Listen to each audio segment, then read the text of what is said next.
시청자 여러분 안녕하십니까. 지금부터 저렇게 안보정론을 시작하겠습니다. 자, 지금 말이죠. 정치권에서는 이 막말 파동 때문에 여야를 막론하고 난리가 났습니다. 자, 그래서 우리 야당에서는요, 이 막말 파동을 비롯한 이런 여러 가지 사법 리스크까지도 안고 있는 후보들이 있어서 지금 최근에 공천을 취소하는 사례가 늘어나고 있어요. 그 연장선상에서 지금 바로 이제 어제 말이죠. 도태우 변호사가 공천을 그냥 계속 하기로 했다가 느닷없이 또 공천을 취소하는 바람에 탈락이 됐고요. 그러다 보니까 그 다음에는 누구냐? 3번 타자가 누구냐? 그래서 지금 장해찬 후보에 대한 집중 검증이 이루어지고 있는 상황이라고 볼 수 있습니다. 장해찬. 그리고 또다시 저는 뭐 처음부터 문제제기했지만은 지금 성일종이가 문제가 되고 있다. 요게 이제 지금 또 당 안에서 그런 얘기가 나오고 있다는 게 이제 보도 한 줄 나오고 있는데요. 성일종이를 맨 먼저 취소를 했어야 된다고 저는 봤습니다. 왜냐면은요, 이거 아직 이토 히로부미를 갖다 인재라고 하는 사람은 전 세계에 아무도 없어요. 아마 기네스북에 올라가요. 성일종. 그래서 이 성일종의 이 발언은 딱 하나만 지금 나오고 있지만은요, 과거에도 이 성일종 발언 하나하나 제가 열거는 안 하겠습니다만은 말을 잘못해가지고 파문이 일은 적이 한두 번이 아니에요. 그 연장선상에서 이토 히로부미가 인재다 라고 하는 발언이 나왔어요. 그러니까 성일종의 머리 수준의 한계를 나타내는 거예요. 언제든지 사고를 저지를 DNA가 지금 성일종 머릿속에 남아있어요. 그래서 성일종이를 맨 먼저 공천을 취소했어야 옳다. 이게 저의 시절관 주장입니다. 성일종이 공천 취소를 위해서 제가 계속 관련 내용을 추적하도록 하겠습니다. 자, 그래서 말이죠. 지금 이제 이 장해찬보다도 훨씬 더 심각한 문제의 발언이 성일종 입에서 나왔는데 왜 성일종이는 하나도 거론이 안 되느냐. 도대체 성일종의 노비의 원천은 어디서 나오느냐. 요것서부터 취재인 여러분들께서요. 철저하게 파헤쳐야 될 것이 아닌가. 이러한 생각이 듭니다. 자, 그래서 말이죠. 그 다음에 이제 또 이 막말 파동 중에 하나는 뭐 여러분들 잘 아시다시피 지금 이제 양문석 그 다음에 지금 이제 정봉주는 공천이 취소가 됐죠. 예. 자, 그래서 이러한 내용을 가지고 여러분들께 보도를 해드리도록 하겠는데요. 사실 막말의 원조는요, 이재명이라고 봐야 되죠. 이재명의 형수욕설 여러분들 이해할 수 있어요. 도저히 이해할 수 없죠. 그런데 왜 그러냐. 제가 항상 피를 얘기하잖아요. 이재명의 이 DNA는요, 사법 리스크뿐만 아니요. 인륜적으로도 도저히 용서할 수 없는 피가 있는 거예요. 그러니까 요즘 이직해갖고 문제가 되니까 아이고 죄송합니다. 사과합니다. 했는데 그 이후로도 이직 얘기가 계속 나오고 이제 이어서 집에 가서 쉬어라. 이 발언이 나왔잖아요.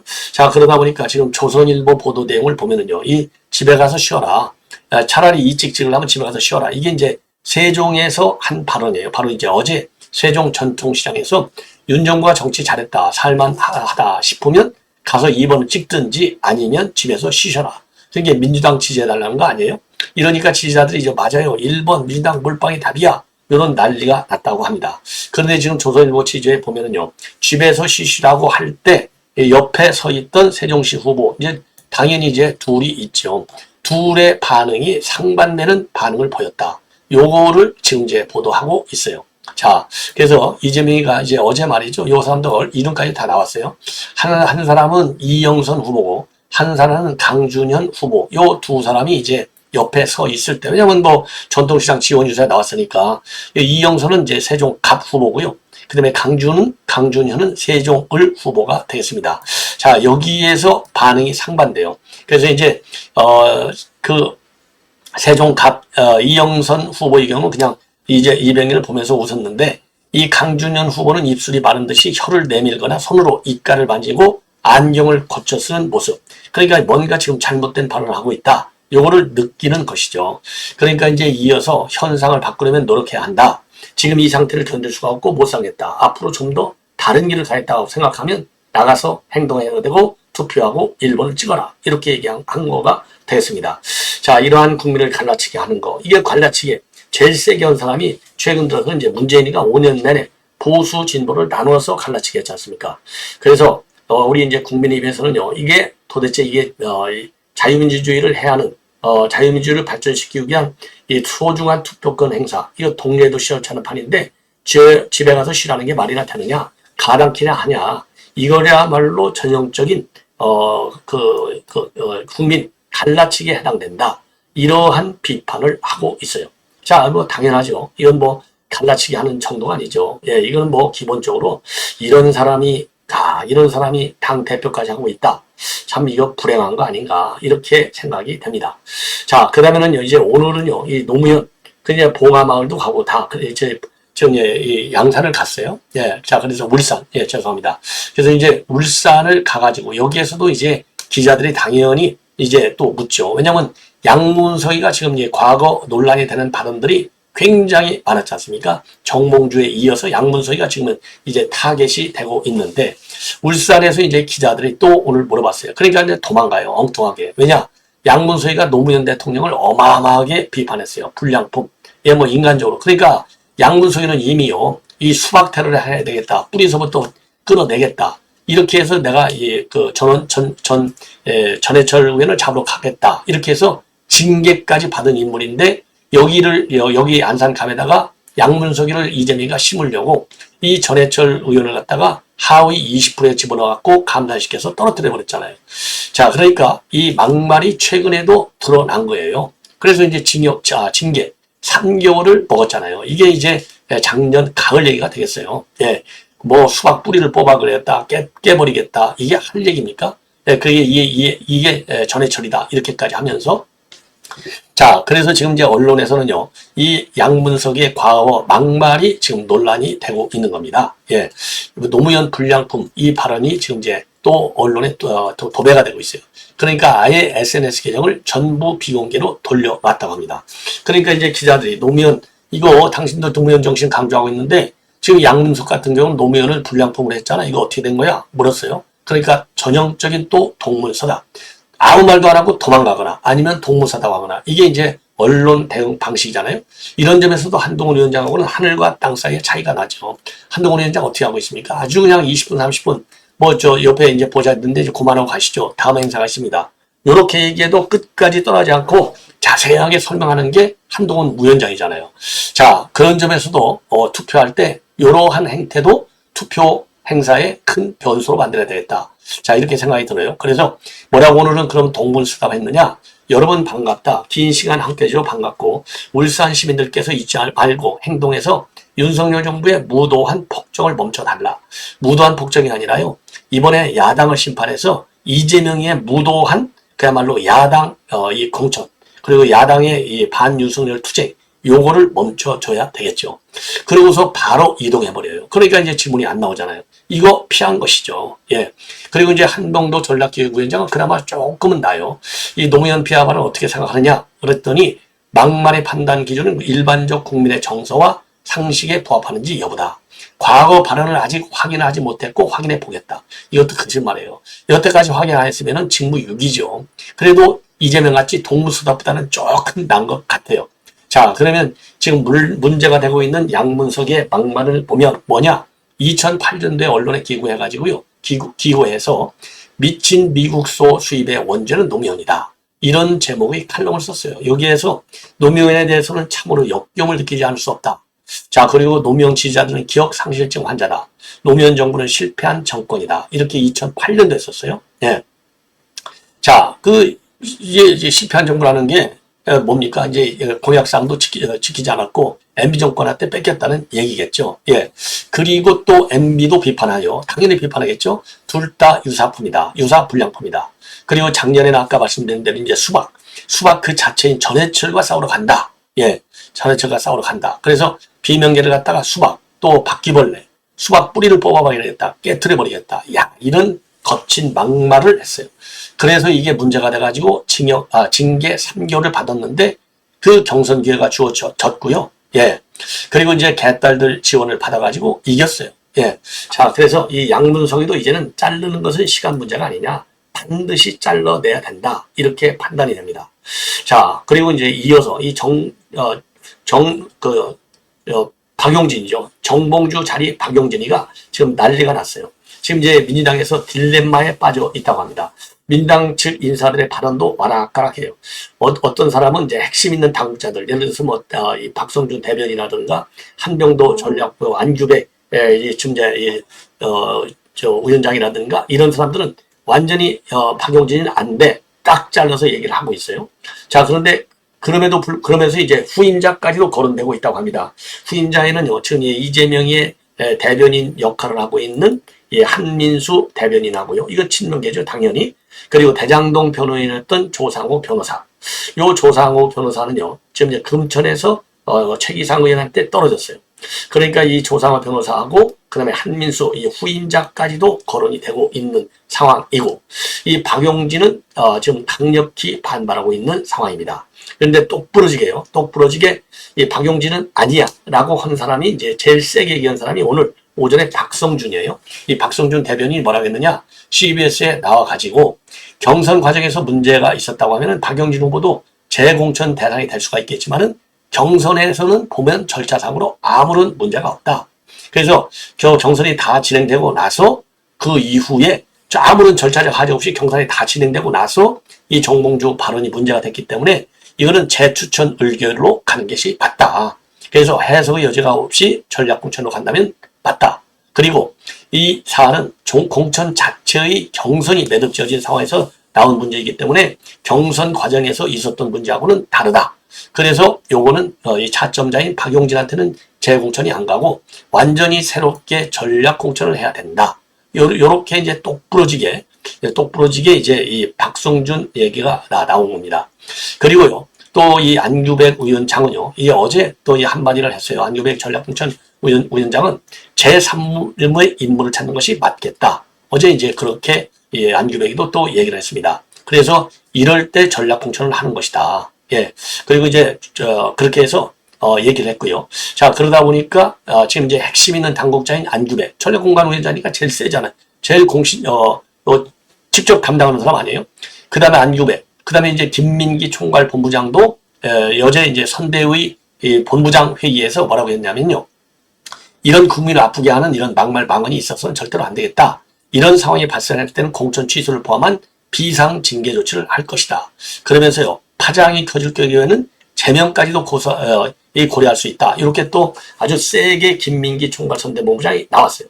그러다 보니까 이제 제3의 인물로 가는구나. 이렇게 이제 보고 있는 겁니다. 자, 그러니까 요거를 보고 있는 이 박용진 가만히 있을 리가 없겠죠. 그래서 박용진 의원의 반발을 보면 우선 경선 과정에서 과거에 이렇게 많은 하자가 있음에도 불구하고 그러한 자료들을 문제성 있는 자료들을 제대로 찾아내지 못한 공관위에 문제가 있다 이거고요. 자, 그다음에 이게 과연 그 강북을이 그 전략 공천할 지역이 되느냐. 지금 이제 전략 공천하고 하겠다고 나오잖아요. 전략 공천의 요건이 맞느냐, 안 맞다. 요거를 지적하고 있고, 그리고 지금 이제 경선이 끝났다고 박성준이 얘기했잖아요. 근데 어떻게 해서 이게 경선이 끝났느냐? 안 끝났다. 경선이 진행 중에 있다. 왜?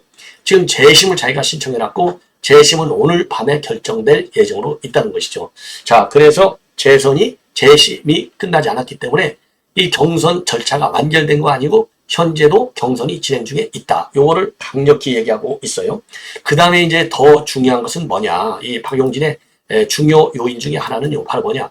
지금 이제 경선이 다 끝났으려면 이 정봉주, 이 최고위에서 도장에 방맹이가 땅 두들겨야 되는데 이 최고위에서 방맹이를 안 두들지 않았느냐. 그러니까 이 정봉주로 끝난 게 아니고, 그렇다면 차점자에 당연히 이 1등한 사람이 아웃됐으니까 그 다음 승계는 누구한테 되냐? 차점자한테 승계해야 되는 거냐. 경선 절차 안에 있으니까. 이 논리로만 본다면 박용진 말도 맞아요. 예. 자, 요렇게 해서 지금 강력히 반발을 하고 있는 상황이 되겠습니다. 예. 그래서 좀 더 구체적으로 말이죠. 이 박용진의 이 반발 내용을 여러분께 조금 말씀을 드리도록 하겠는데요. 자, 이 워딩이 굉장히 중요해요. 그래서 강북을은 당규 제10호의 전략선거구 선정 심사 기준에 따르면은 어느 기준에도 부합되지 않는 상황이다. 따라서 전략선거구 지정 요건 되는지 그 자체가 의문스럽다. 그리고 앞선 선례들도 있는 만큼 합리와 상식에 근거하여 이번 일이 공정하게 결정되어야 한다. 여기서 앞에 있는 일이라고 하면요, 이 과거에도 이러한 유사 사례가 있을 때 말이죠, 그 사람을 아웃시키고 지금 이제 후임을 뭐라고 그럴까요? 새로운 인물을 아예 제3물 인물을 한 게 아니라 바로 다른 사람, 그러니까 경선에 참여했던 다른 사람을 공천한 사례가 있다는 겁니다. 자, 그래서 이거 완전히 자기를 배제시키는 것은 맞지 않다. 이렇게 주장을 하고 있어요. 이게 언제냐? 4년 전인 2021년도 총선에서요. 부산 금정 후보였던 김경지 전 지역위원장이 이제 불륜설이 나와가지고 경선이 확정된 다음에 불륜설이 나오니까 이것을 아웃시키고 2위였던 박무성 전 국제신문 사장을 갖다가 이제 공천을 줬어요. 자, 그러니까 이런 사례가 있다는 거죠. 2위가 공천받은 사례가 있다는 겁니다. 그리고 최근에도 말이죠. 서대문 갑 경선 과정에서 성치훈 전 청와대 행정관의 이 안희정 성폭력 2차 가해 논란이 불거지고 최고위 의결 과정에서 다음 순번인 친명계 김동하 변호사로 이 성치훈이가 아웃되고 바뀌어졌다는 게 바로 2등으로 올라왔다는 것이죠. 예. 그리고 양천 갑에서도 말이죠. 이나영 후보가 예비 홍보문을 사용했다. 이 자격이 상실되면서 떨어졌던 황희가 공천을 받아서 지금 뛰고 있다는 겁니다. 요래서 이게 형평성을 맞춰라. 예, 과거의 사례와 이렇게 이제 주장하고 있고요. 그리고 경선 절차가 끝났어? 안 끝났다. 이거 반발하고 있어요. 왜냐? 재심 절차도 경선 절차의 일부다. 재심위원회가 오늘 밤 9시에 열릴 예정인 만큼 강북을 경선 절차는 끝나지 않았다라고 강조하고요. 이 정청래 의원은 최고위 정식 인준 절차도 거치지 않은 만큼 공천 확정이 되지도 않은 상태다. 이렇게 강조하고 있습니다. 그리고 후보자 선정 과정에서도 문제가 많았다. 중대한 하자를 왜 찾아내지 못하느냐 이거예요. 그래서 이 정봉주의 막말도 경선 이전에 있었던 만큼 당의 적격 심사 과정에서 걸러져야 아마도 이제야 문제가 드러난 것이다. 후보자 선정과 경선 절차에 중대한 하자가 발생했다. 경선 절차에 문제가 없었다는 것, 절차가 끝났다는 것 또한 모두 사실과 다르다고 판단한다. 이렇게 해서요. 이 전략 공천을 만약에 갈 경우에는 이 공천 파동이 더 커질 수 있는 것 아니냐. 이렇게 지금 우려의 목소리들이 나오고 있다고 합니다. 예. 자, 그래서요. 이게 지금 친명행사, 비명행사 이번에도 만약에 되면 이런 논란은 파장은 훨씬 더 커질 것이다. 이런 지금 문제 제기가 있다고 해요. 자, 이번에는요, 이제 장해찬, 이 장해찬 후보의 문제점이 말이죠. 지금 일파만파로 커지고 있는 상황이다. 예, 장해찬. 자, 그래서 말이죠. 이 장해찬 최근에 이제 요런 또, 이 과거의 근데 2015년도 7월 달입니다.